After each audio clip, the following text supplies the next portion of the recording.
pasir ini? Apa kalian tahu siapa yang membuatnya? Pasti tidak tahu. Aku akan ceritakan tentang sesuatu. Pada zaman dahulu, ada seorang gadis, Lena kecil, dan mempunyai adik Ivan kecil. Orang tua mereka pergi ke pasar untuk membeli sesuatu. Tapi mereka tidak mematuhi orang tua mereka. Mereka pergi ke hutan dan tersesat. Hutan itu gelap dan seram. Tebak apa yang mereka lihat? Ada sebuah oven yang sangat besar. Isinya penuh dengan kue yang terus-menerus keluar dari dalamnya. Mereka tidak percaya apa yang mereka lihat. Dan oven itu berkata, "Ayo sini anak-anak, cicipilah kue yang lezat ini." Ivan kecil sangat senang. Tapi kakaknya Lena kecil berbisik, "Jangan makan kue itu, siapa yang tahu apa isinya?" Ivan kecil tidak mau dengar. Dia berlari dan makan semua kue itu. Lalu dia mulai merengek, "Ambilkan aku air, aku haus." Lalu Lena kecil berkata, "Aku sudah melarangmu makan kue ini." Dan tiba-tiba dia cekukan dan boom, tiba-tiba muncul sungai susu yang tepinya terbuat dari gula-gula. Lalu Lena kecil berkata pada Ivan kecil, "Baiklah, berhenti merengek. Akan kuambilkan susu dan gula-gula." Tapi Ivan kecil bukan anak yang baik. Dia tidak patuh pada siapapun. Dia mulai berguling di tanah dan bilang, "Aku tidak mau sabar, aku haus. Aku mau minum dari jejak kaki kambing ini." Dia anak yang nakal. Ingat ya, kau tidak boleh minum dari kubangan yang kotor. Tidak boleh, itu penuh dengan kuman. Tapi dia meminumnya. Dia berlutut di tanah dengan lidah keluar, siap untuk minum dari jejak kaki itu. Dan Lena kecil tidak bisa menghentikannya, karena dia tersangkut di gula-gula. Lalu dia bilang, "Jangan minum dari jejak kaki. Nanti kau berubah menjadi kambing." Tapi lagi-lagi, adiknya tidak mau mendengarkan dan tetap minum dari jejak itu. Jenis kuman apa yang ada di kubangan? Tiba-tiba Ivan kecil jadi berbulu. Lalu pohon apel yang tumbuh di dekat situ berkata padanya dengan manis, "Oh Ivan kecil, kau mau mencicipi apel masku?" Ivan kecil mencicipinya. Lalu tumbuh tanduk di kepalanya dan kuku kecil di tangan dan kakinya. Lalu dia berubah menjadi kambing. Pada saat itu, ada sekelompok angsa ajaib yang terbang melintas.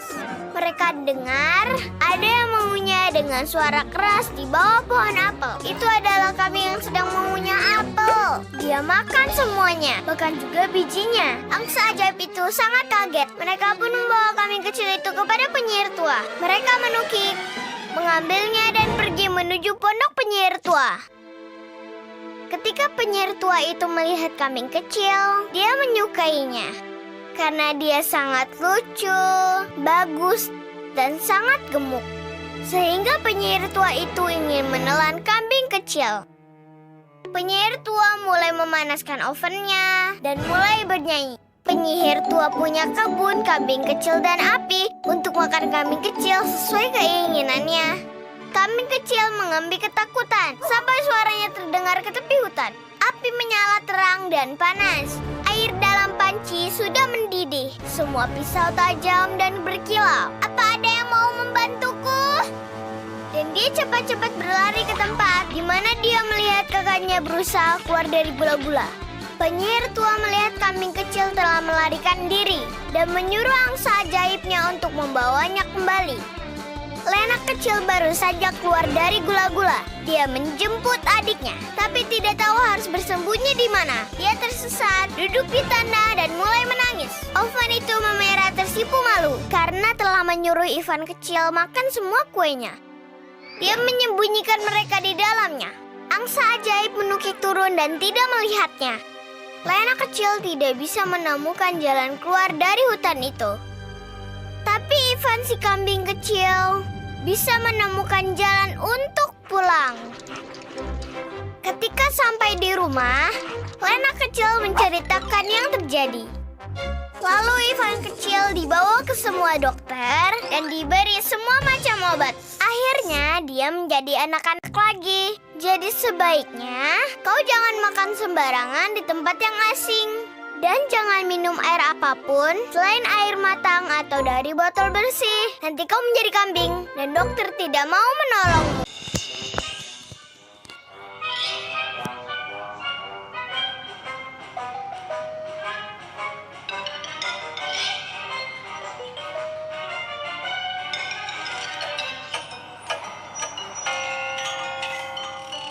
Kisah seram Masha.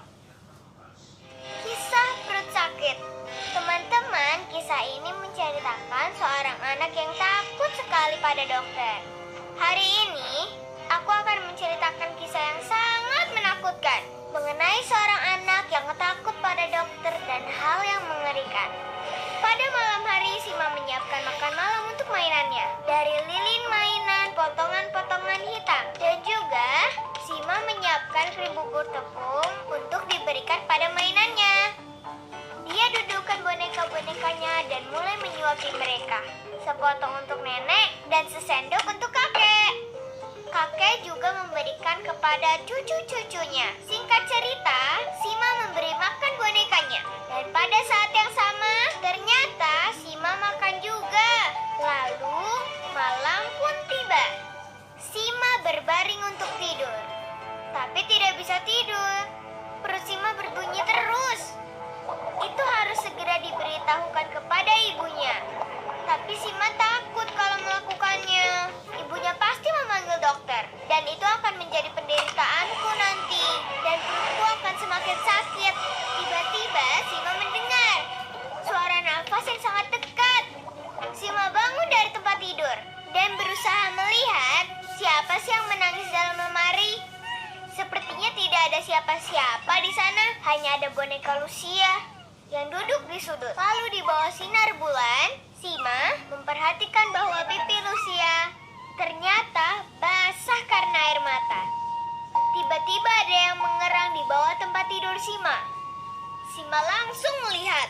Ternyata boneka beruang yang berbaring sambil mengerang. Ternyata suara itu semakin jelas saja. Boneka beruang itu kesakitan. Sima mulai mencari suara itu. Oh, ternyata boneka beruang yang sedang kesakitan. Tolong aku, perutku sedang sakit, tolong aku. Lalu tiba-tiba semua mainannya mulai menyerang Sima. Ayo, cepat, panggilkan aku ambulan sekarang juga. Perut kami sakit karena buburmu. Cepat panggilkan.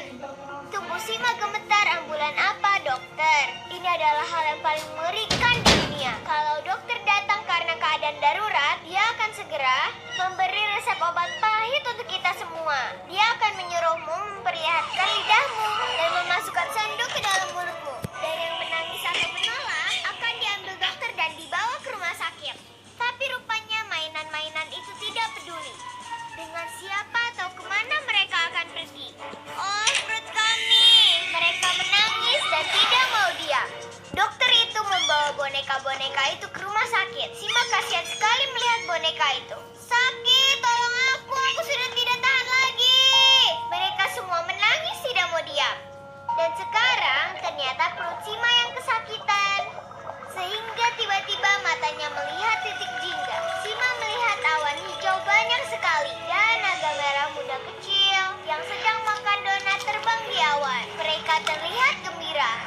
Sima hanya berpikir, lihat berapa banyak donat yang dimakan naga itu. Lalu dia terbang entah kemana. Dan Sima hanya bisa melihat naga-naga itu.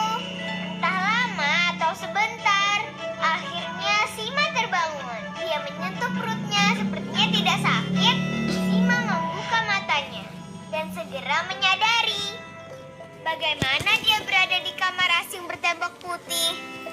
Lalu Sima menekan tombol yang ada di samping tempat tidurnya.